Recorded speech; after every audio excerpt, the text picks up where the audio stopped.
What is up, everyone? Welcome back to our channel. Backing up your photos is essential to avoid losing precious memories.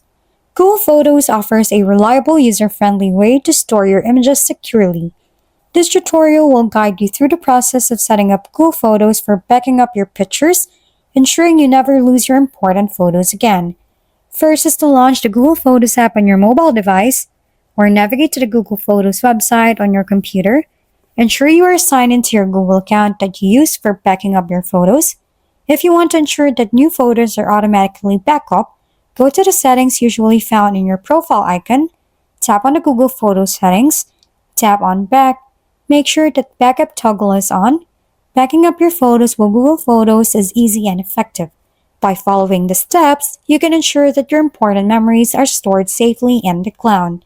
If you haven't already, consider exploring additional features like sharing albums or creating collages and make the most of your Google Photos experience. Start backing up today to protect your cherished moments. If we've been helpful, kindly give us a thumbs up and don't forget to hit the subscribe and bell button for more contents. For any questions and suggestions, comment down below.